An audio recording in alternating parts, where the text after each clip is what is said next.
Performer. This is Dark Nights. It's about 1 a.m. in this silky highway of dreams and nightmares, and that's why Dark Nights is just a catchphrase of going, Dark Nights. I got stabbed and raped, and I tried to crawl my way out of the pool of the Jersey Shore Hudson River. Dark Night. This is more so for people on a general basis of just who are struggling. I recognized that cognitive behavioral therapy, life is all in perception, but I realized no one cares what anyone thinks. It's all the narrative we tell ourselves and subconsciously. And I realized how I look at my life is very negative, and I'm sure a lot of people have that problem. And I think it's what we want life to be versus what life is, and accepting life as is and letting go of what we want it to be. Because all suffering in the world is because people want their life to be a certain way. You know what I mean? Like if I look at the things I wanted in my life, it would be a fucking nightmare. But if I look at the things I got in my life's weirdly fucking awesome. And that's not like a brag. It's just, I guess it's all perception. And I realize the narrative that I tell myself is all negative. Like everything I say is negative. And I'm trying to look at things positive. Like for those who imagine everything was perfect. And I know that's black and white, but imagine my purpose is just to sit here. My purpose is to go get the mail. My purpose is to go to the store. Like that's God's divine objective purpose, is that everything is perfect. Like how would life be if everyone thought of it like that? I wouldn't think of it as perfect or shitty. I just am in between the way I think you should be. Perfect in some grand design. Like the events were perfect to train you or give you the thoughts or ideas to have X, Y, and Z. And then it like goes to next lives and eternity. But I just started to think of if everything was perfect and we just can't see it, because that's all suffering is, not knowing what life is for. So we have to give our own reasons for life, or not knowing what happens when we die. So we give our own reasons. But if objectively we were told it's perfect to not know the meaning of life, it's perfect to not have control of your life, it's perfectly fine. If we told ourselves that in everything, that's how I'm trying to process life. This is worse than going towards Christianity, by the way. This is like I'm so close to the edge of doing the thing, because it's like all I have left is to say everything's perfect. If you look at what life is objectively, it's us being born into consciousness and then us slowly dying, our cells decaying. It's like our body is letting go of existence. It's like we were brought here just to die, and that's the whole purpose. Like we're forces of procreation to procreate so other people can just die. But it's like our body, our gravity is letting go. So why wouldn't the purpose of life just be to let go and accept life as is, and not the idea we have of it in our mind? I don't have an idea in my mind of life. I don't think about it the way you think about it. It's just, it is what it is. What if I don't care about what the purpose is? And I think also the purpose changes on a daily basis. The things you want in life, you keep saying, oh, I want this in life, and versus what I get. Well, what I wanted in life in 2017 is not what I want right now. So it changes. It's ever flowing and but I've been pretty consistent in what I want, and the majority of people go for what they want in life, or they just accept what they get, because a lot of times people get what they want and realize, oh, I didn't want this, I want something else, and then they're kind of never happy, because true inner fulfillment is within. But it's all together, whether you get what you want or you don't, it's accepting what life is. Like even if it's like, oh, I got this fucking mental illness and everyone I love's dead and I can only preach to like 100 people and I'll never be some influential figure to the world, I'll just accept as is, like this was God's divine plan. Like if God came down and said, you were meant to be no one, a nameless, homeless drifter, that is your divine purpose, it would be like, okay, then I'm living purpose perfectly. I I don't care. I just don't care if it's divine Because you don't care purpose. if you do it over again. That's why. You could die, and it was that quote you said that fucked me up, is What? the Nietzsche, if you could live your life over again. Oh, yeah. A demon said you lived it 1,000 times. And I said that would be awful. But it's really just because of I look at my life in a very negative lens. That's why I didn't hear from you for 3 days after I gave you a Nietzsche quote. And then you finally called, like, I'm pretty sure on some sort of something in a park crying. It happens. I was in South Carolina for work. You know, it's hard for me to get work because everyone really likes me and they promote my name and I become really successful. And so I have to get weird jobs just for cash. You don't view your life through any kind of lens of positive or negative. You just kind of view your life. Yeah. It's really strange. Do you think? Well, because a lot of people add on to their life. It's like they add little, nouns to what their life is. And you just kind of take your life as is. Like, this is my life. Some people say, this is my life. It's and blank, and it's a positive or negative perception. You just say, this is my life. You don't add a perception to it. I mean, if I had to put it in a category, I would say it was good. Yeah. I would just say mine was strange. I love how we're talking in past tense. It was. Like, It was. You guys ready for the finale tonight? After that heart issue on the one podcast and docuseries and the scare in January, I just feel like I can't keep fucking living. And I've been thinking about dying a lot. You know, like I've been thinking about traveling here and there. Like, no, but I've been like, oh my God, there's going to come a time where I'm just going to, whatever the fuck happens, it's going to happen to me.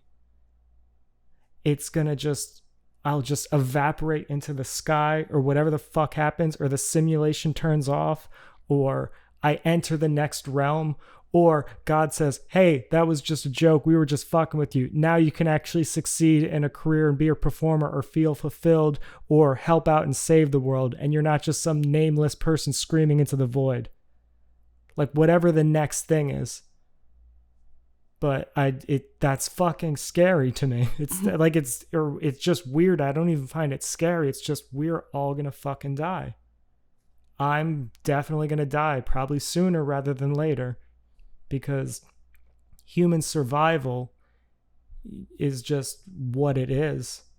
You know, we go back and forth this whole docuseries of whether it's predetermined. When it's your time to go, it's your time to go.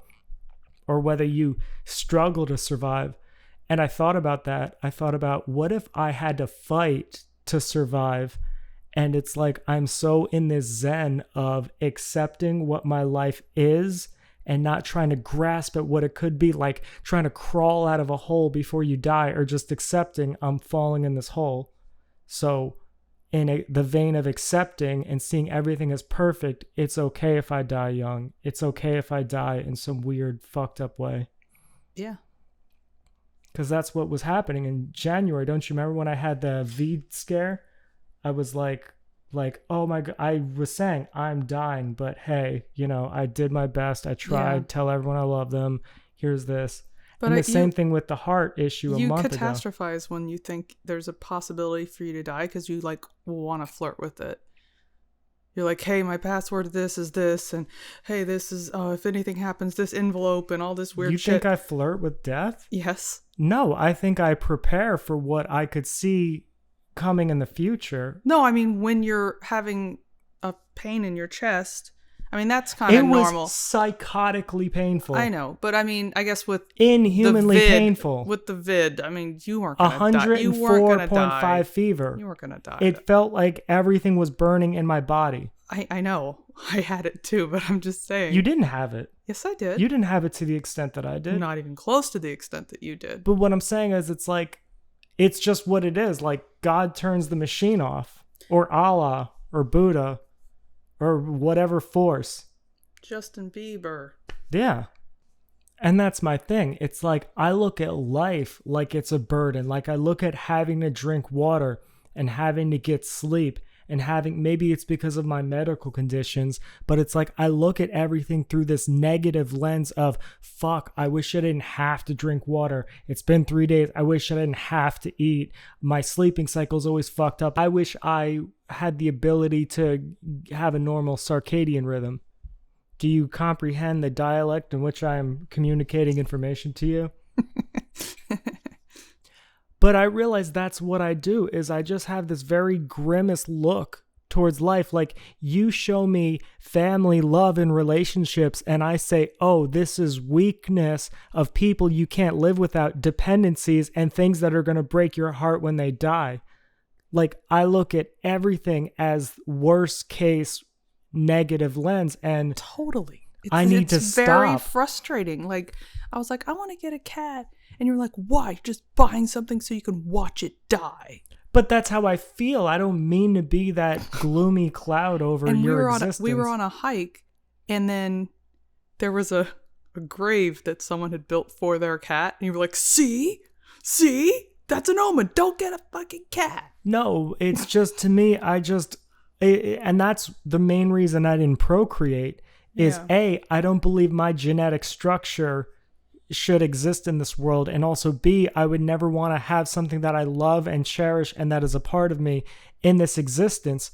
But existence is subjective. It's just me saying it's a not positive experience on why I don't feel it's right to procreate. I feel the circumstance of consciousness, not knowing the meaning of life, not knowing what happens when we die, and all the suffering in life equals no one should ever have a fucking kid. That is the literal reason I haven't procreated, but that's all looking at it from a negative lens. If you looked at it from a positive lens, life is beautiful. There's things to enjoy, and it's okay we don't know the meaning of life. Everything is perfect the way it is. God has a grand design, or whatever universal force, or we're just stardust. So have a procreate. No, it's just like looking at life through a positive lens.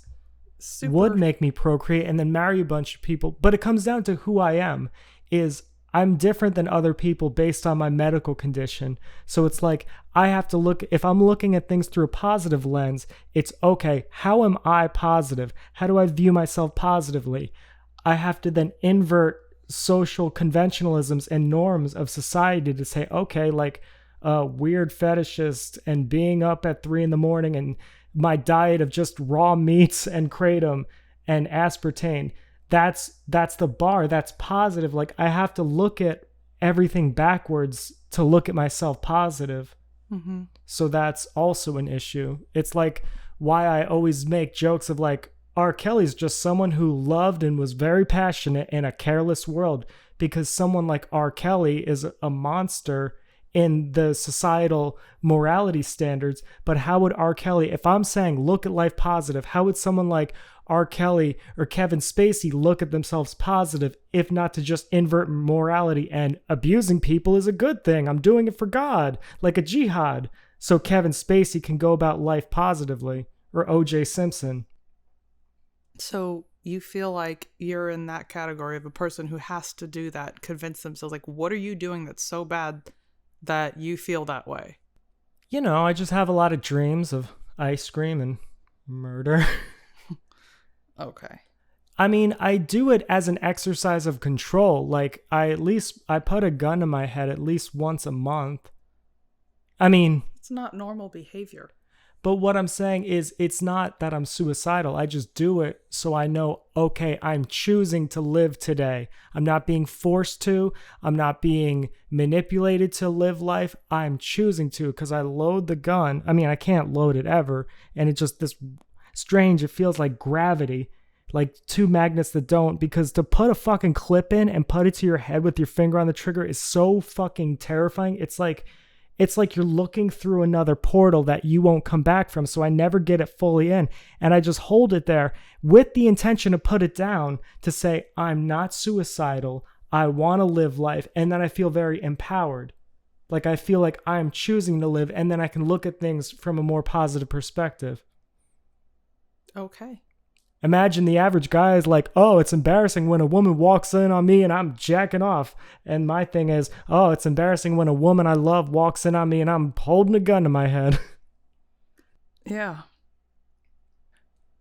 I'm too crazy for existence. But even saying that, everyone's like, oh, that's just edgy. But no, I think football is staged.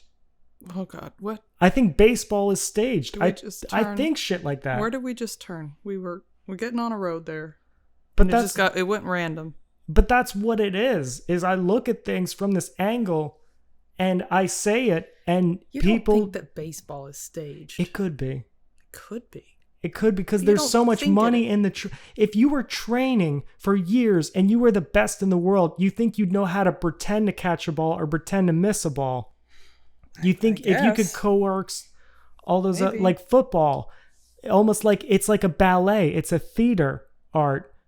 It's the WWE. Yeah, that's what I sometimes think, or sometimes I feel like that. Like I just get a feeling watching a football game and I'm like, oh, it's staged. It's these people are purposely missing or purposely catching, and they're purposely running, and sometimes they get it, and there's some coordinator behind the desk, and that's what makes the player's stats go up. Sometimes I just feel that in my heart. And I'm not saying I'm a weird guy, everyone. Look at me, attention seeking. I'll say, hey, I think the football is staged, and people will say, you're fucking weird. It's the dissonance I get from everyone in life that shows me that I'm not like everyone else, even though I try to be. Yeah, I think we all know that you're not like everyone else. But it's not even, but the majority of people look at everything through a lens of ego. So they think it's either, oh, he thinks he's better than everyone else, or they mock me of, oh, he's less than everyone else. But I don't look on it on that two-dimensional scale of better or worse. I just think I'm different than people, because I recognize life is up and down. Like, money doesn't mean anything. I could be a millionaire tomorrow, or I could lose the money in my bank account, and the same for everyone else in the world. So money doesn't mean anything. Status in the world of cancel culture, or people who allegedly believe in cancel culture, you could be the president of the United States and a story could come out and people could hate you and you could be shamed as the most villain tomorrow. So status doesn't mean anything. The only meaning is in who you are in a spirit. And I believe it's the love and energy that you leave behind. That's the purpose of life, and that's the being, and that's for everyone struggling. The only thing that matters is the love that we leave behind with everyone. And everything else is just arbitrary. You get a job, you lose it. You buy a house, you sell it. You create some project, it destroys itself. Those are the laws of the universe. But the thing that is forever is making it matter and giving the hope and giving the love. So that's where I come from in that angle. I don't come from it at any angle because I don't spend time worrying about what the purpose and meaning of life are. I know, it's just a constant hamster wheel. And this also peaked when I realized I wrote a book about a God incarnate in a human form, and the God has power on earth, and the God then fails to save humanity, and the God then fails as a being. And 3 years later, I read the story like, if I was the one writing it and I was the one imagining it, this was my fantasy, why did I write that the God would fail? Wouldn't any person write that the God succeeds? They're writing a superhero movie. Why would they write that the superhero fails and loses? Probably because you were trying to replay the traumas that you have been discussing with me today and yesterday about trying to do things and then them failing. But that's what I'm saying. Something you talk about a lot. So you think the fantasy would be, okay, this is about someone who succeeds. No. Like the self-talk, the narrative we subconsciously No, because there's play. too much of that out there already. You could just go watch any Marvel movie. It's you wanted the story of you. So I think I'm cooler than everyone else because I fail. Like, hey kids, succeeding in your dreams is overrated. Be a failure like me. No, you know what's cooler than getting a marriage or getting stable mental health or a good place to live? Failing in your dreams and ending up in 3 trap houses with different hoes who work your money for you. You just wrote what you wanted to hear. You wanted to see someone else go through what you felt like you were going through, so you wrote a book for yourself. You know how many times we've been watching a movie and you're like, man, if that's the ending, that's the greatest movie ever, but they're probably going to make it all happy. Well, because I feel like there's too much emphasis, again, it's all ego, too much emphasis on a positive ending or a happily ever after. And I don't want to be the teenage angst, life doesn't have a happy ending, but something more realistic that we can set our sights to, because again, media is the thing that programmed everyone to have wishes and have dreams and have wants of what they think life could be rather than accept what life is. But then again, the majority of movies wouldn't be successful if they were saying this is what life is. So they give you a vicarious, this is what life could be. Like, live your dreams, this is what life could be. Ask the girl out because your relationship could be this. It never shows you what your relationship will be, which is every guy out there, your fantasy girl, the girl you want your dreams to be with, it will end of just you guys being bored in a bed, looking at social media saying, oh, you see this meme? That's the highest. That's what you're fighting people for. That's what you're trying to get the corner office job for. That's what it is. So you can lay in bed next to a girl and wonder, should I have stayed with her? That's every success relationship story. That's the highest bar. Should I have stayed with her is where you lost me. I mean, the sitting and looking at their phones. Yeah. I'm just saying, like, everyone's like, oh, like when they think of love or romance, the same way I think of like accomplishing a goal or saving the world, these sort of idealistic visions of grandeur in a positive light. I could save the princess and then me and the princess would be happily ever after. What is happily ever after?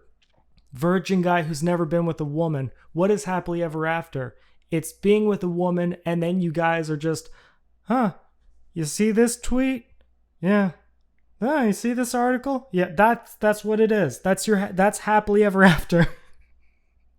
Yeah, but if they don't think it through, they're like, "Oh, I'll kill myself if I don't end up with this girl." But oh my god, I'll kill this guy if she doesn't pick me. But you're taking out of the equation that a lot of people enjoy the idea of procreation. So once you add that into the mix, you're not just like, "Oh, all we do is sit and look at tweets." You're like, "Oh, I have those kids." So even if she's annoying, she can't shut her fucking mouth. By the way, that was really rude last night. What? It was last night, and I was watching. No, last night you did your little fun ritual. Okay, whatever. It was the night before. Okay, fine, whatever. Last night was not boring. Last night was really magical and special. Yeah, that was weird. Okay, you're right. It was the night before. Do you want to tell the people? You can always edit it out. I involved food into a sexual ritual that I performed on him. That's all. You were eating in bed with me? No. What were you doing? I was doing a thing. What kind of thing? The thing that involved... Oh, like you were licking it off my nipples or my dick? I was licking it off of a body part. And I would have licked it off of more body parts, to be honest with you, if I thought you were down. What showed you that I wasn't down? Nothing. There was nothing, exactly. But yeah, night before last, I was geeking out on the Chef's Table series. Yeah. On a platform that I don't want to name because it's just that platform. Sometimes bothers me.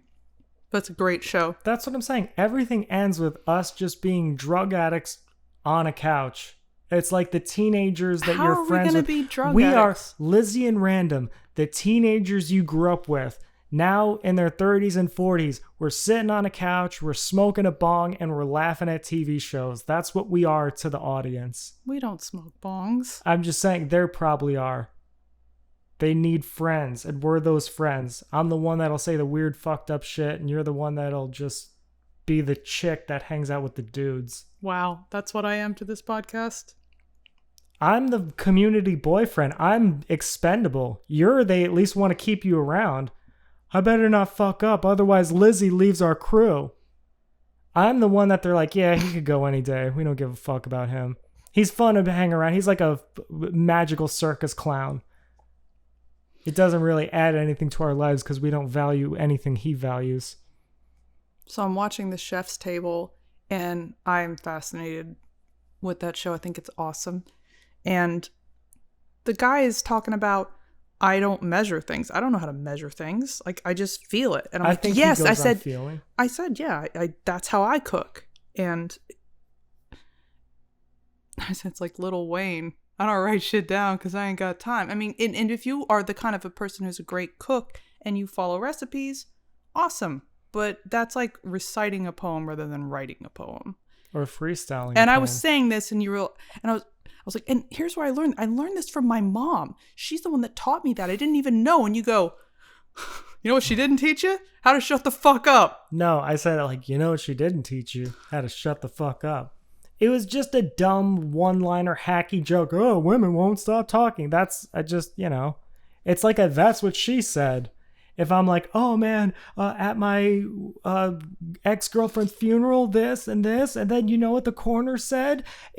She said, sometimes it's okay to put it in. And you go, that's what she said. Like, I know what a that's what she said joke is. That's the women talk too much joke. But I was all really compassionate about what I was saying. I was telling you about my history and where I learned these forms of art from. And I really, love culinary arts. And I'm just showing this side of myself to you on a level that I don't think I had shown before. And to be met with, I know how much cooking means to you. I've told you to start a food truck. I literally said, leave this relationship and become a chef in Nashville.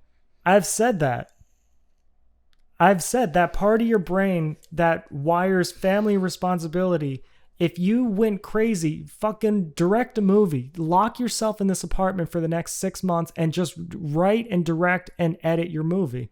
Like, that type of shit, I would encourage. So many times you've said a joke and I'm angry, but I'm like, but that was really fucking fun. Like, the delivery was good. And that was one of them. I was like, and I just have that internal dialogue of like, all right, can you excuse how fucking rude that was because it is funny? And there's a lot of times. Half of everything is delivery. That's what people don't understand. To do comedy is to just do hypnotism and magic. It's getting in a flow, and you're getting in their subconscious, and then you're picking it up, and then you're pulling the strings, then boom, laugh. And now take it back.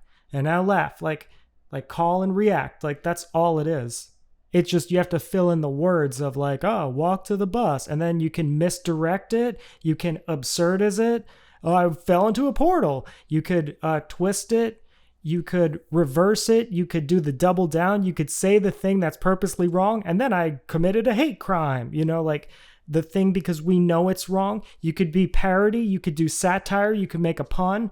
These are all forms of comedy I was walking to the bus. And and that's why I said, they always say in comedy, rape is not funny.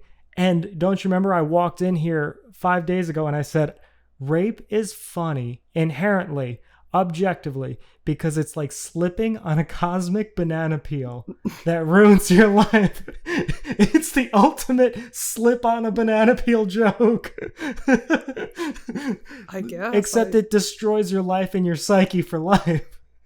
Imagine, whoop, slipping on a banana peel. But instead it's, whoa. It's the ultimate clown and pie in the face. By God or the universe or humanity. It shows you humanity is just malicious animals. If you were thinking life is all Xbox, cupcakes, and baby carriages, someone rapes you, that's like getting a pie in the face for life. See, I told you. Yeah. Wah, wah. That sound should happen after every rape. That's rape. That sound is rape.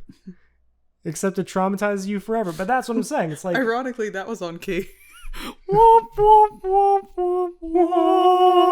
We have a thing because he can only sing on key. I only pretend to around her. Anyway, but that would be the thing you would sing on key. Because I'm trying to show her that love is more than something sexual, because she thinks love is only sexual. No, I don't. No, what I'm saying is you don't believe in emotional connections. So what happens is I start hanging out with women. I don't believe in emotional connections. No, you don't think there's such things as emotional affairs or emotional bonds like that. So when you see me with a woman and I'll be singing crazy in key with this woman, your head's gonna explode. It's this female comic, and this is the thing is, I think she thinks I'm attracted to her, and it's not. This is sick. I want to be her, not her, but it's like I want the energy she has, because All of her fans are so fucking nice and she's so pleasant. It's like no one's ever pulled a gun out on her. No one's ever like threatened to kill her. She's never got threatened or banned. And it's like, and she has no idea I do this. She thinks I just talk to her like we're peers, but it's not. I'm like looking at her jokes and I'm like, how can I make that part of me? You know what I mean? Like she's subconsciously a comedy writer. Because I realized the only way I could ever be successful and liked in this world is if I literally do how they joke about all women talk about is their pussy. If I just go, my mental illness. That's every single joke. Hey guys, I was in a relationship and it didn't work out because my schizophrenia. Or I was walking to the bus the other day and then I decided it wasn't real because my schizophrenia. Like Gabriel Iglesias, I'm not fat, I'm fluffy. Punchline for 5 specials. Jim Gaffigan, I like food and I'm lazy. You know what I mean? I'm mentally ill. That's going to be my thing.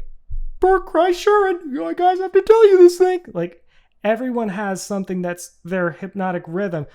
Dave Chappelle and I'm telling you this thing and microphone, so mine, the only way I can be successful is it's just going to be my schizophrenia. It's going to be the punchline to everything. Every fucking joke I write is just going to be, cause I'm mentally ill.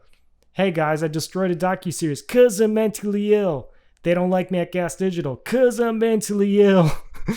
I got kicked off of a tour cause I'm mentally ill. People don't want to hang out with me cause I'm mentally ill. See, I could keep going and going and going. I don't think that's funny though. But when you get in a monotonous or a hypnotic flow, you make people laugh with anything. That's just what comedy is.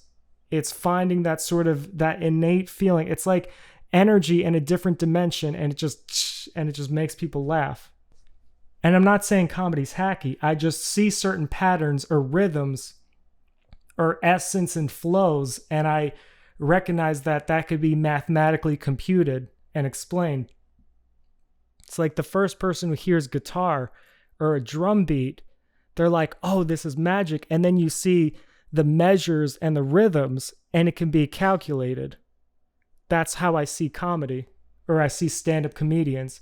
That's why I know everyone jokes, but when I sit in a comedy audience, I don't laugh because I'm studying like their pattern, like their tap dance. I feel like you're taking all of the fun out of comedy.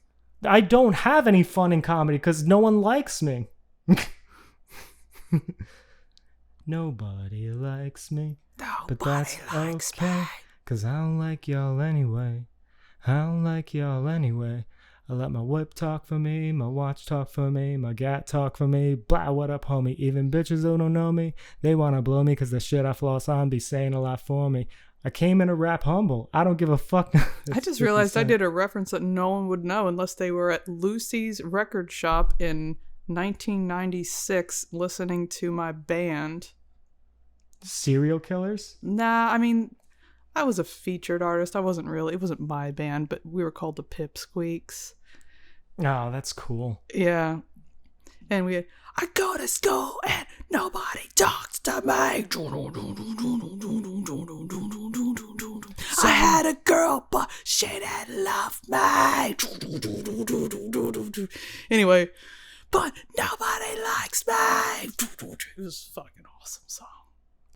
I mean, procreation is a big argument of whether people are for or against, and I feel like it's something that should be well thought out because a lot of people I know had a kid because they thought that's what they were supposed to do, and now they resent the kid and they hate themselves because they weren't built to be parents. And then there's a lot of people out there who feel like, the sort of live for yourself motto, and then they don't realize how enriching having a kid could be because it's growing with them. It's like that an experiment that you become God and they become the person, so you grow them and they grow you. I think that's a cycle in life, and I still don't know where I stand on it. I don't know if I should procreate because it's like the lineage and the bloodline, like if I'm this intelligent to even think of it, whereas the majority of people couldn't. Or is it self-sacrificial that I don't believe the things of this dimension, so I'm saving my bloodline, like it ends with me because enough of the nonsense? I think that when people say they're on the fence about whether to have kids or not, they shouldn't have kids. They haven't broken a condom enough?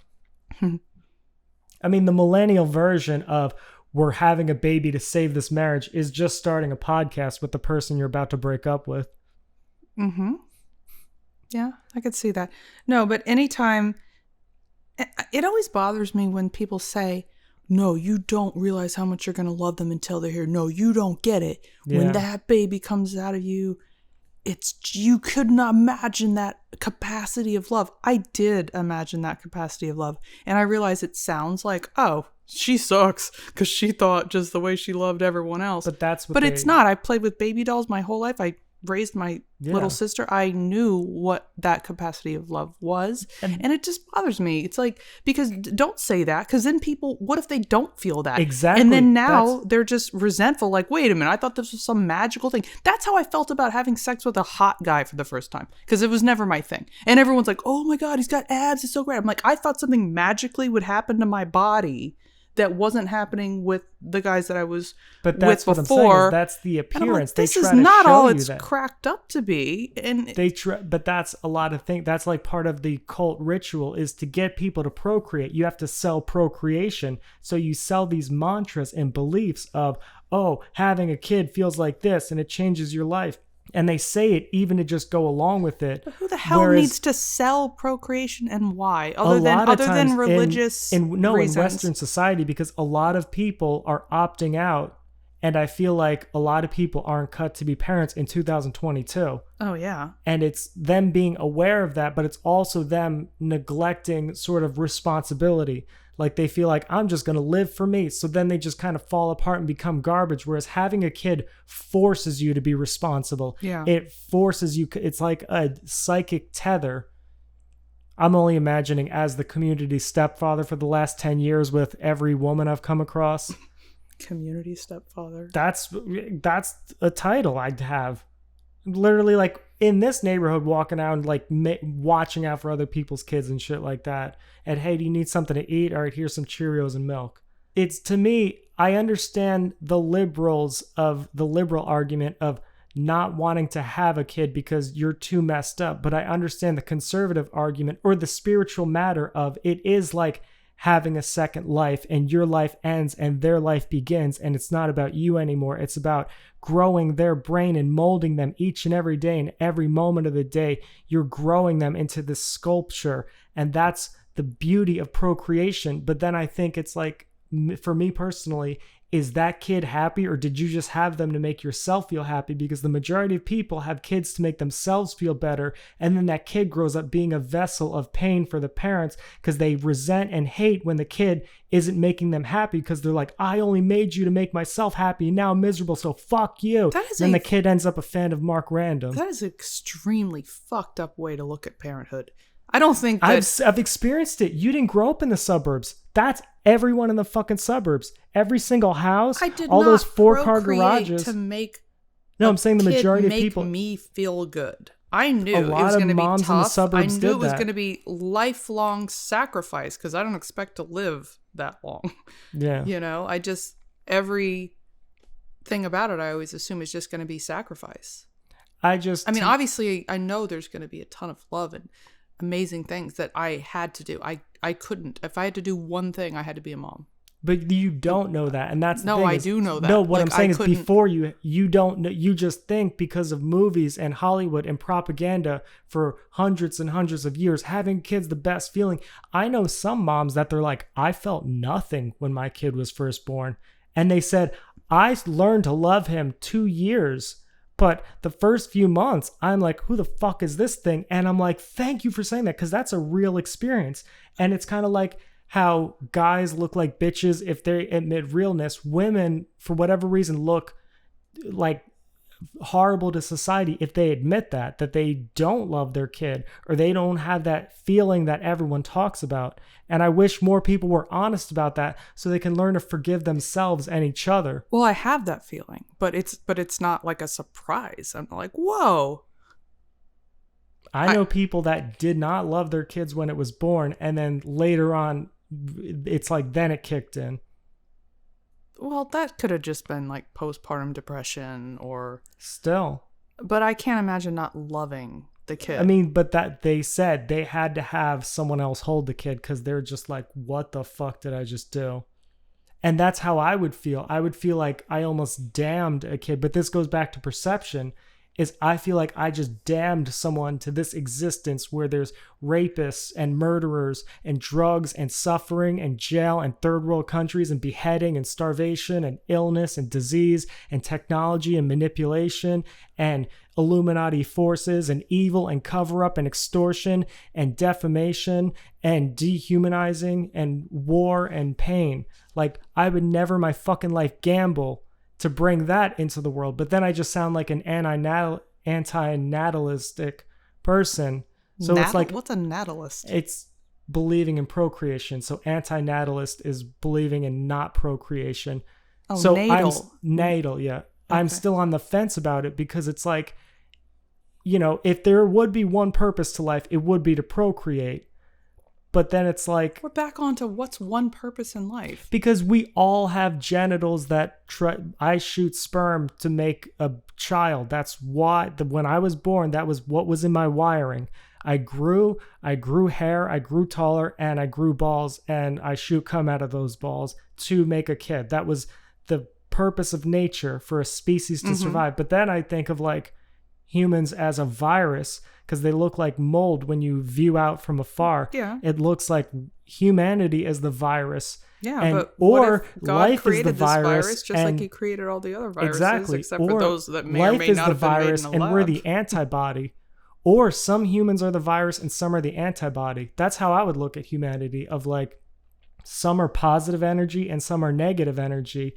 And that's the virus and the antibody. And to an antibody, the thing that's opposite to you looks like the virus.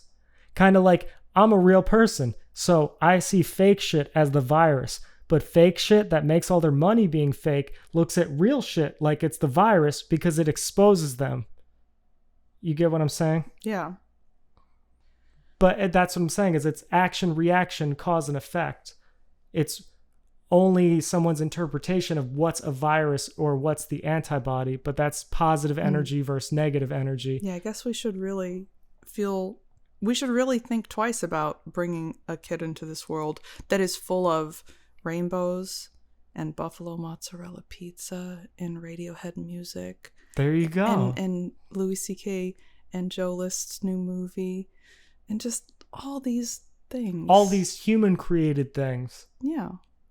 But if they can't pay for the cable subscription, or they can't even afford the fucking apartment to live in because the Western society Illuminati's destroyed them, or they're socialist in gulags, so you raise your kid in a jail cell where they can't get access to such great comedy as Bill Burr's new special and Joe Rogan, and now we're just doing fucking advertisements for people who probably hate me. Colin Quinn, a fucking god amongst man. Fuck your, Dave Chappelle or Chris Rock's the best comic. Colin Quinn is, if I'm not the comedy god, then it's him.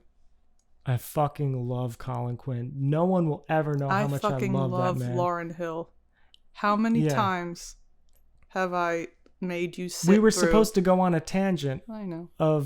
Was saying good things about life and I was going to say bad things. And we were like in a rap battle where I say 4 verses, you say 4 verses. I say good things. I didn't realize we were doing that. That's what you were just listing positive things, and I was like, yeah, but if they couldn't get the bill, and then you were supposed to keep going. We can keep going. I mean, what am I going to say? Watermelon and Lauryn Hill? Oh no, I can't say those together. I swear that was a.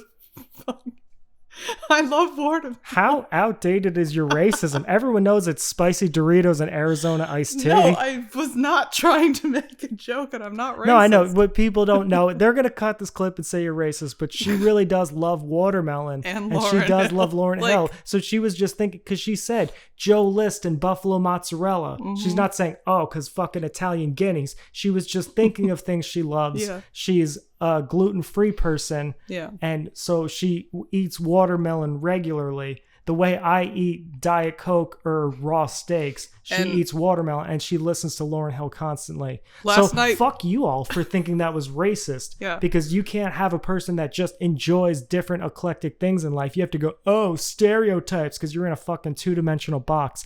I'm living in the 4th dimension. From now on, I'm not entering the 3rd dimension so people will like me. You all can suck my fucking dick. Random.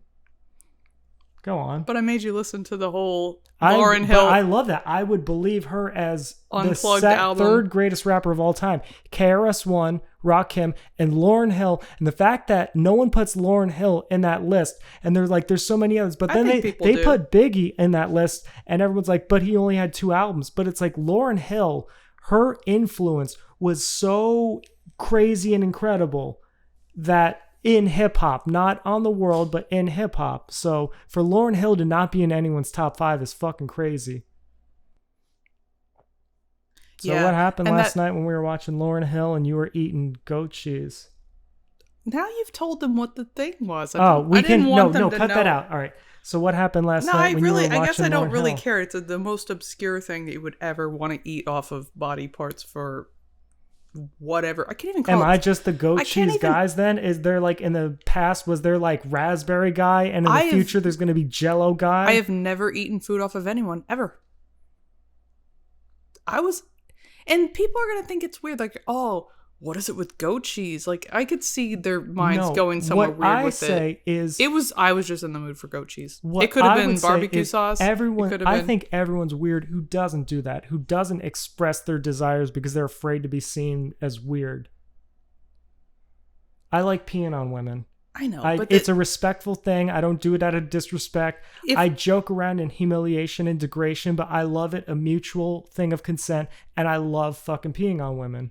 It's just what it is. Why is it always plural? Women. Like, who are you peeing on? How many women have I peed in 2019? Don't you remember? You were there at 2 different occasions when I peed on women.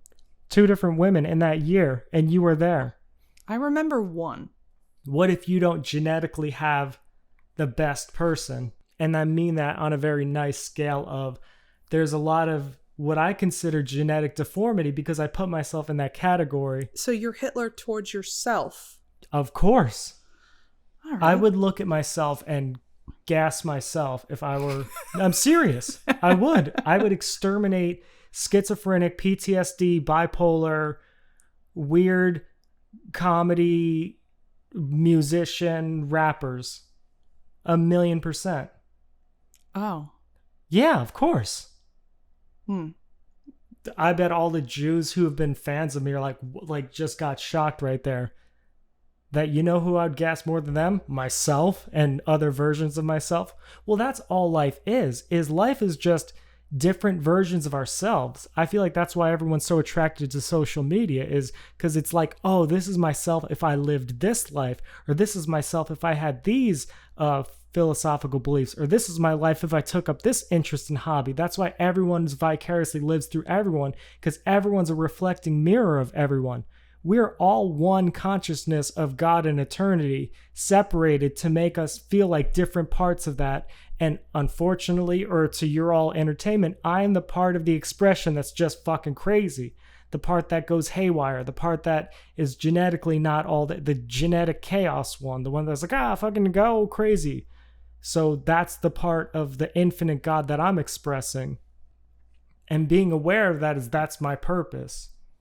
It's kind of like there has to be one broken cell in everything. Why are we still talking about purpose? That's all procreation. Because there were so many fucking Down syndrome kids. Where? A few days ago when we went to that place. Oh, yeah. But that's what I'm saying. It's like those were all from people who procreated, and now all these kids are suffering. Yeah, at a water park. We went to a water park and a whole bus of Down syndrome people. But I don't even hate Down syndrome people. No, but it was I just really hate the fact that they exist. Kind of Let's Down. not say because we're already gearing that territory. But I just hate that people didn't think, oh, I might make a genetic fucked up thing in life that's going to suffer. And I'm not saying Down syndrome people are genetic disasters. What I am saying is people with Down syndrome are suffering in life, and their life is agony, and they're wailing in pain, and they can't do things for themselves, and they're fucking helpless, and you should have fucking thought before you brought that into the world, because they didn't have to suffer. So if anything, I love humanity so fucking much, I want to exterminate it so it can put it out of its suffering. But this was a really very strange demographic of people who have been known for Hasidically retarded. All right. Well, never mind. No, a group of people. yeah. This was a group of people who have been known for their religious beliefs to inbreed. So I don't know if we can say that. But I'm not saying what religion it is. I just said. Yeah, I'm going to cut that. Okay. Just because I don't want to say that. But it was really, yeah, whoa. Like, at least if that's the rap that you guys have, don't take an entire bus of them to a water park. I know. It's to me, it's like, that's the liberal propaganda of gender switching and hormone blockers and IUDs and condoms and different fetish sex and transgender is to prevent procreation. But it's like, on the other hand, you need to procreate and continue the bloodline for the human species that we don't need to be extinct. It's like, why create something that will suffer? I don't understand it. And if someone would explain to me, you just don't have enough testosterone because life is great, or you just don't have X, Y, and Z. No, you just don't have enough faith in yourself that you can make the life better for the kid. I do. I don't believe the world could. Because it would be me versus the world, Then and the kid would have to go to school. Then change the world. What do you fucking think I've been trying to do? Show up and just beat the shit out of any kid that touches your kid. I know, and then I go to jail, and I have to fight people there, and then I have to fight guards, and then I get killed. You gotta know how to do it right. You've almost done it a few times. I had to pull you back. A few times, yeah. I don't want to say this on the podcast. What? Or docuseries. That's why I don't have close connections with my stepson anymore, because I love him too much that anyone fucking with that, because he's also a good kid. So it's like, I could tell if he was being an asshole, but it's like, if you're going to throw dirt at this fucking ray of sunshine, I will murder you. Yeah, I feel that way too. And I was like, I will fucking kill you. And the 8-year-old's looking at me, ah! Whoopsie daisies. No, but that's why I'm just a family friend to them now, and I'm not be pushing daisies. I'm not day-to-day responsible until I can prove that I can financially contribute and have a family and house. But that's what I'm saying is, you say change the world. I'm trying to change the world. I just don't have that much faith in other people. I just don't have a faith. I believe I could have a kid and bring it into the world and give it positive experiences. I just don't believe outside this world, whether in school or in the job force or in the world or environment, so they would have a positive experience, because I think humans suck. So what you do is you move to Alaska and you have a farm. Yeah. There you go. But then the kid's going to be 20 years old and be like, you fucked me up, Dad, because you isolated me on this farm, and what I needed to do is go out into the world. No, and then he's going to cry. The only reason I can say that is from experience. I know a lot of people who grew up on a very isolated farm, and overall they say their experience was good. And I think their experience is way better than a kid that's just on social media and playing video games. So exactly. If you really want to procreate and you really are concerned about the outside influences of society, then move to a place like that. I am trying so hard not to have everything that we say sound like we're cult leaders, but it just seems like we organically sound that way sometimes. No, but what I'm saying is I don't even give a fuck. I will lead the cult. That is my purpose from some divine God. Oh. What I'm saying is, it's like, I can't control if that kid suffers, or let's say he has a genetic defect that he has to suffer through life with, and I brought him into this world, and now he has that. Well, I would never forgive myself. That one's rough, and that's what I'm saying. Well, and so many people procreate thinking, I'll have a great kid, and then you have a whole bus full of Down syndrome people wailing in pain and suffering and crying. That's what I'm saying. It's not that I don't have any hate. It's empathy, and it's pain. It's cringing pain of I see their helplessness. This brings us into the abortion I see everyone's Down syndrome, and I see everyone who has Down syndrome, and my heart cringes with helplessness for them, because I have so much fucking empathy. I just want to end the suffering. Like, I want to end their screams that I hear in my head every day.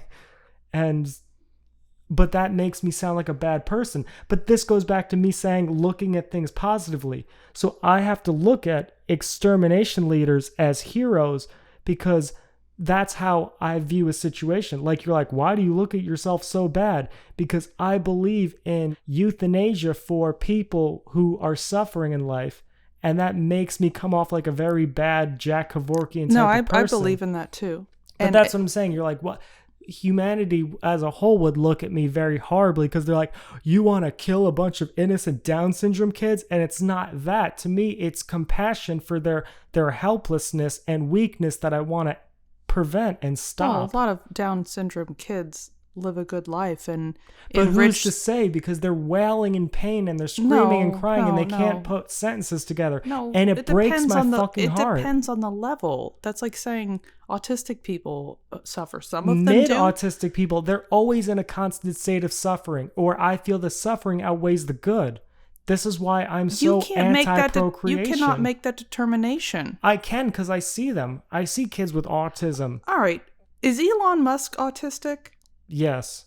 You're picking the one example. How many fucking kids does he have? How many fucking kids does he have? But he did say that one quote that my kid owes me nothing because it didn't bring me into this world. I owe my kid everything because I brought that kid into this world. And that's how parents should feel, but they don't. There's so many fucking things wrong with the conservative nuclear family that I wish it was better, because it makes the liberals seem right. And I don't want to side with liberals on, oh, procreation's bad, just live for yourself, self-indulgence and hedonism. But well, you keep saying that's the way liberals all feel. The majority of liberals do. The majority of liberals don't really believe in having kids. They just believe that their ideology, that's why they're trying to teach their ideology to kids. It's just not true. Because they don't feel they could procreate. You're looking at the Twitter version of liberals. No. I'm looking just at liberals as a whole. That's why they feel they have to indoctrinate, because that's the only way because they say marginalized groups like transgender and gays. You're really looking at the Twitter version. I'm not. I have a lot of family members who are hardcore liberals. And they don't believe in having kids. Yes, they do. No, they don't. Yes, they do. Some of them have had too many kids. Because they live conservatively. They think they're liberals, but they actually live conservatively. It depends on what you say. Like, conservative. That's true. Liberal, yeah, you're right. on what? Definitions of conservative, what was it? 90s liberals or 2020s conservatives. Yeah. So I shouldn't even be using those definitions. Exactly. That's so what I can just go on a baseline, positive or negative of procreation. I view someone have a kid as a net negative unless they can find out what the meaning of life is or find out what happens when we die. I don't think people should be having kids, because to me, that's too big of a gamble. What if religion is right and their soul goes to hell? Then you just gave birth to a kid and now they're in some heaven and hell predetermination damnation battle for deliverance, and they're psychotically and they're schizophrenically trapped in that world.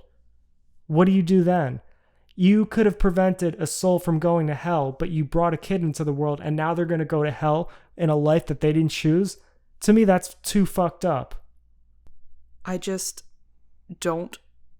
don't have it in me to put that amount of thought into it. All I know is it's just like a thing in me.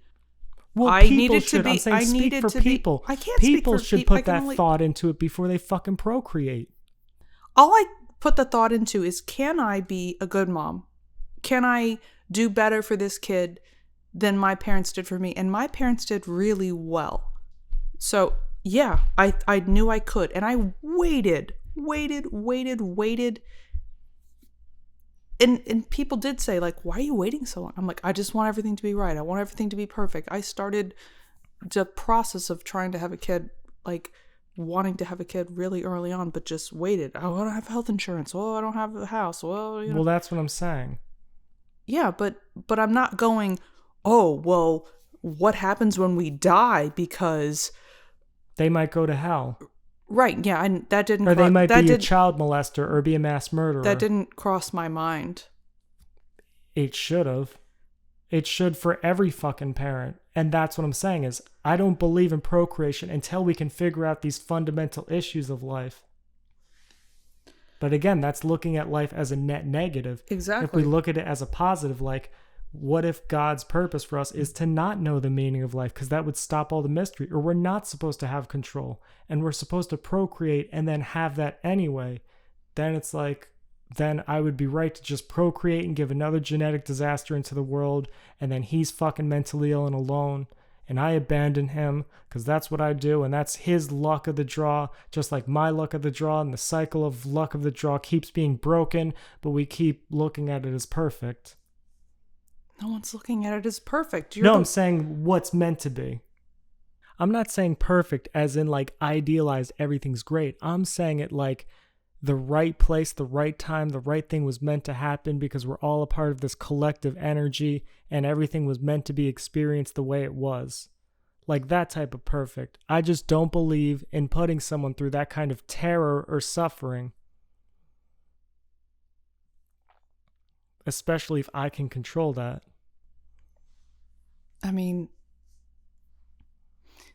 I feel like it really does lead into the topic of abortion, which I haven't really fully formed. I believe in abortion because I don't believe you should bring a kid to this fucking world. Right, but I feel like I've always been obsessed with where is the line on any issue. Like, where is the line on what's funny? Again, and like where I said, is the line on when it's justified to give someone the death penalty? Yes, and like I said, if we knew what happens when we died, we would be able to make those discernments. But the fact that we don't know what happens when we die, and we don't know what this life is or consciousness is. Oh, so if like the death penalty meant you just go to heaven no matter whether you're a good person or no one would give a shit about the death penalty. No, they're like, you're staying here. Yeah, we're gonna have you prison raped every day. Exactly. Yeah. But then again, why would you have someone prison raped because they were born into a life they didn't control, have genetics that they couldn't control, maybe try to make decisions that maybe they could control or not, but shitty circumstances, and then they did something horrible because they feel horrible inside, and then their life is just a vessel of suffering and misery. Why do that? Just, to me, end it. Well, I got an amniocentesis test when I was pregnant to find out if there were going to be issues with the kid. Yeah. And I didn't know how I was going to handle those test results. But they came back fine. And I still don't know. Because, like, for the reasons you're saying, like, if they're telling me the kid is going to come out really messed up and going to have a horrible life and need a breathing machine and this and this and that, I think I had that moral quandary of what do I do then? But that's what I'm saying is that's why I have Plan B pills and I use women IUDs because it's like I don't even want to enter that room of discussion of should we have this baby even if it's mentally disturbed or not. I don't even want that as a part of the equation because I believe it would be so horrible. But then again, it's all based on I don't know. If I look at life through a positive lens, like everything's meant to be the way God made it, then I still wouldn't, just because I just don't believe in, like that better to have loved than lost than not loved at all. I've loved, I've lost, and now I'm in the like not want to love at all. Like I would rather not have a kid than to have a kid and then have the kid have good times or bad times in life. To me, the 50-50 coin flip gamble is just too much to put on a baby. I'll come in the ass. We were talking about abortion. No, I meant earlier when we were fooling around. Yeah. And I forget how we got in the topic of that time that we did that act. I mean, and I was like, that wait. time that we did that thing, we did that act, that time, that's so vague. I mean, we were just talking about you coming in a butt. Yeah. So I thought they would have. You said butt is funny because usually people are like come in an ass or sexual or ejaculate into an anus, but come in a butt. Come in a butt. Sounds like.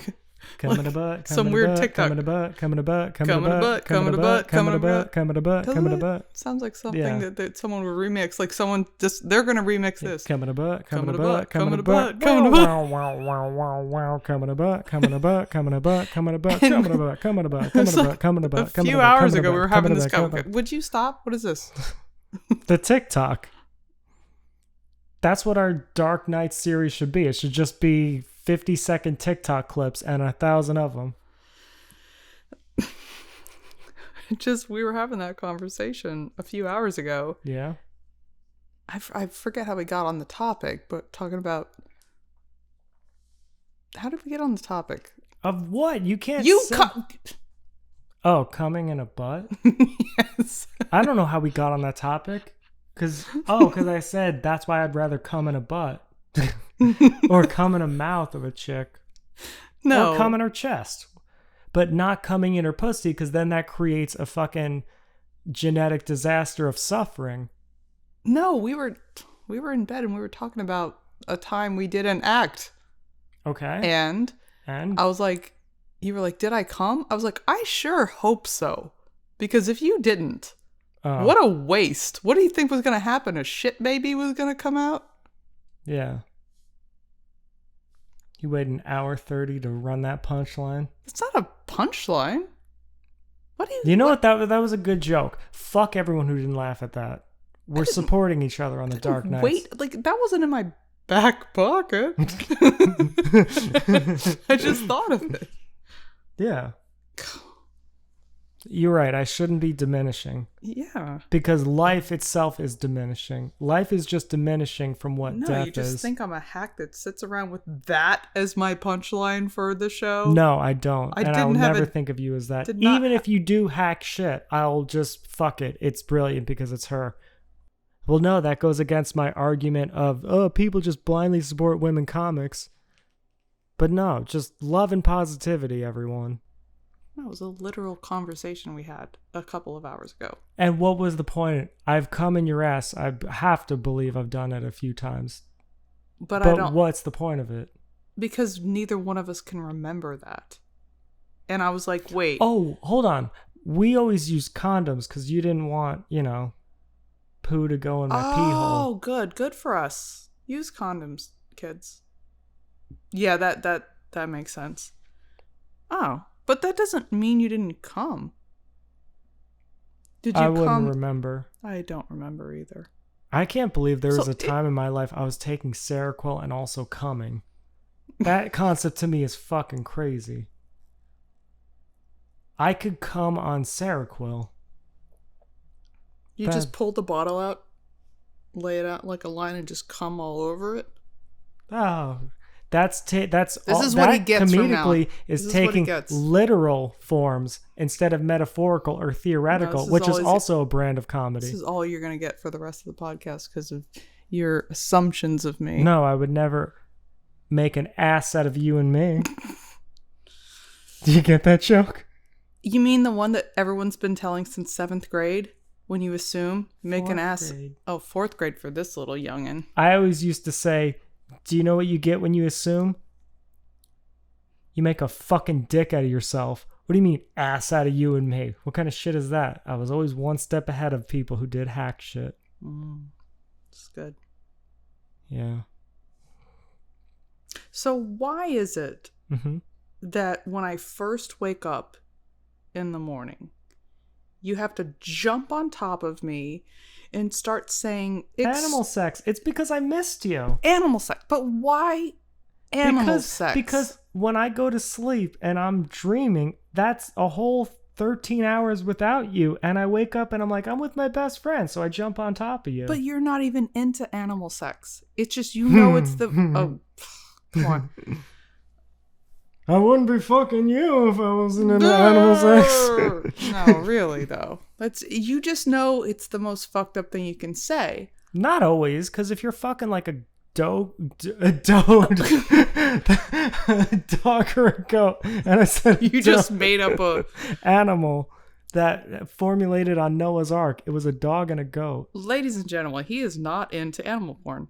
He just loves the obscure reference. Yeah. And decides to throw it at me when I first wake up. To me, it's hot if a chick sucks a horse cock because it's like, then I know she's got room for me. Hey. Wow. Yeah. This is where we're going now. Central. You guys That's can what just, it is. You guys can just what tune out. What if the purpose of life is just to be a comedic hack? Like if God came down and did that. This isn't on the hack side, but I'm going to cross this out and write hacks right over it. I was at an airport bar and I really hope this chick finds me. She was like in Oklahoma and blonde hair and she had to clean up, right? So she just picks up this huge thing of bleach and just so purely and primalistically just bit it off with her teeth and then started cleaning.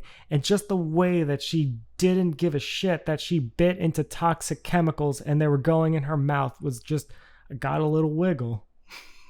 Because she did it like it was so natural. It was so fucking weird. And I was like, that was fucking hot. The stuff that gives you a wiggle will never cease to amaze me. No, it's the same thing. The stuff that gets me off is people being their natural habitat and doing their blissful things. Like in her mind, there was nothing wrong with just like gnawing on it in public. That was not worth whatever she was being paid by the hour for. Like, there's no way that... But that's what I'm saying. Imagine biting into bleach with your teeth to pull the thing off so you can pour it on like a bar grill or something. For like and she just did it with her... She could have used her hand, but she didn't. Her instinct was, oh, I have to clean, pick it up, and used her teeth. $9 an hour. Hot. $9 an hour. Like, she has to... But when I said, okay, have a good day, God bless you, she said, well, God bless you too. Oh, and I was like, you're the first person who've said it back to me in like the last 2 years. Where was this? Was this Nashville? No, South Carolina. So you really did go to South Carolina? No. That time when you were on the phone with me, you were in South Carolina. Hell motherfucking yeah. I was doing comedy. Come on, man. I had a show. You lied. You lied to me. No. I could tell. There was palm trees. There's no palm trees in New Jersey. Yeah, there is. There's not. I'll show you palm trees. Let's go right now. At fucking 3 a.m. We're going to see palm trees. People, I don't... Do you remember when you were a teenager and you would like go to a graveyard at 3 a.m. with your dumb friends? Why do we as adults never do anything like ghost hunting or night hunting? Or They do. They have a whole network of TV for that. It's like TLC or something. Yeah, but I just... Networks are dying. I don't want to, but that's what I'm saying is I don't want to become the thing that every episode is just about a show that we watched, because then we just become spectators and life is meant to be lived. If there's something I know that much, even if it's going to end with me dying, life is meant to be lived. Whatever that means, however broad of a definition that is. Like, I just see society, especially with COVID and fear and the economy and war and illness and everything crashing down, being this thing that just watches TV. Kids will be born and they'll be born in front of an iPad and then in front of a screen and then a laptop, and that will be their whole existence. And to me, it's a very two-dimensional way to live, to be a spectator to existence and just watch YouTube of people reacting to other videos. You could make a video on your phone reacting to a YouTube video on your computer, and the YouTube video could be someone reacting to a movie that they saw, and the movie could be a movie made about YouTube reactors. You get what I'm saying? It's an infinite loop. What if you have to go through like 15 dimensions of that, and then you get whatever it is you're always seeking? The thing that I'm missing. If exactly. you make a video about a video about a video, and then make a movie, and then make a video's a reaction. Blah, blah, blah. So then you have to keep going. Well, that's why I say believe shit like this to fuck with him, because now that's going to go in his head for the next week. Because he's like, oh my god, I have to make a reaction video to the podcast and make a reaction to the reaction video of the podcast, and then I have to then have people react to it, reacting to my reaction, and then I can react to people's reaction to me reacting to the reaction podcast of reacting of our podcast reaction. It's a really not nice thing that I do to you occasionally, where I just fuck with your schizophrenia. No. And I'm like, oh my god, the FBI is outside. Oh my god. And you're like, you've gotten hurt that way. I know. In emotional ways. I know. Only. I've stopped, but it's so funny sometimes. Yeah. It's been years since I've done it, but he's like, oh my god. Could you imagine a woman saying, and this is a testament to what a great comic Liz durazzo, a woman that says, I'm probably going to get backhanded for this joke, but it's definitely worth it because it was fucking funny. I mean, that's what you did last night. When did I backhand you? No. Oh. No, you got backhanded compliments. Yeah. Wordplay is also a form of humor. No, just the thing where like, your mom never taught you to shut the fuck up. You know? I said it more No, it was pretty. Your mom never taught you how to shut the fuck up. It was pretty deliberate. Like that could have received a little that's what I'm shake. saying is I feel like I am in this constant loop of trauma where I'm missing something. Like I feel like something I'm going to do is going to unlock this puzzle piece. I know. And whether it's joining a CIA or becoming a famous comedian or going back into rap or opening up my own church or volunteering. I showed you that list of old people, the senior people who are in hospice and dying. I've done that job when I was 20. I'm going to go back there because they need someone with them. They don't want to die alone. Or whether it's volunteering as something that's going to unlock my brain, that's finally going to make my craziness go away and me enjoy life. Me say, but this is it. I think the reason I have such a dissatisfaction with life is because if I say I love life, like if I truly embraced how great and magical and miracle life is, that we're just on this speck and this rock and it creates this miraculous, majestic, beautiful thing, and then I die and it goes away, it feels like being heartbroken. So it's almost like for all of life, I have to act like life sucks so I'm not heartbroken when it leaves. Wow, that's so you. Exactly. That's so you. That's what you do with everything. Yeah. You catastrophize parts of me. Yeah, to spare myself suffering. But you do that for life in general? Existence in general. Wow. Because if I die, I don't want to be like, oh my God, I miss life so fucking much. I wish I was back alive. So I have to warp that life is this weird, obscure. I mean, my life has been pretty fucked up, but I'm just kidding. But that's that's what my mind does. Because it's like, imagine loving life every day. Then you're so scared to die and you die anyway. And then you try to be healthy, but you're still going to die. You can't stop yourself from dying. Are you serious? Like that's you catastrophize life just so you can make sure that you don't feel bad if you die. Yes, so I can feel okay with death because I'm afraid to fucking die. Ever since I was a teen, I was afraid. You don't think I'm so afraid to die? I made myself think life is so horrible and hopeless that when you've seen me in near-death experiences, I'm so accepting of it because I realize I'm going to die anyway. So I have to learn to let life go. Yeah. That's what I'm saying is life is about letting go. Our cells are letting go. My hair is letting go. My sanity is letting go. My love is letting go. My passion is letting go. So wouldn't I just be letting go of life? I mean, that's like dementia. It's letting go, and the purpose of life is to just be in it and then lose it, and the only thing that matters is the love that you leave behind in that. I'm just realizing your craziness on a deeper level than I've ever. Yeah, because I knew you do that in like day-to-day life, but I do it with existence because I don't know what happens when I die. I know, but I didn't realize it's so fucking you would terrifying. catastrophize life in general. Yeah, no, not catastrophize, just view it from a perception where I could be okay without it. But the way you do that is by saying it's horrible. Like I make myself fail. So I'm like, okay, it's good. Now, like I was a mentally ill comic performer, failed comic performer. So dying is like a relief. Whereas like, imagine if you had a great life and then you died, you'd be so miserable with it. No, but I didn't know that about you. I didn't know that you would think of life as negative, like, so that if you died that... Well, life isn't positive or negative. Life just is. And how we interpret it is the add-on. We each put our own lens into what life is. And that's why humans have interests in other humans, is they like to see what lens did this person put on it? What lens did this person? That's why a lot of people are attracted to positive people, because if they feel bad about their life, they're like, oh, I want to see their positive lens.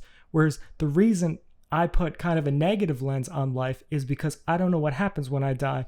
And if this gorgeous, miraculous creation from a divine being is that I get to experience, and I get to breathe air, and I get to walk, and I get to see nature, and I get to hear birds chirp, and I get to see like rainbows, and I get to see the sunshine, and then that goes away from me, that would make me cry forever. So I have to think of it as dark and fucked up and rape and murder and genocide and serial killers and illness and disease and poverty, because that way I feel okay letting life go. And also okay not procreating. Exactly.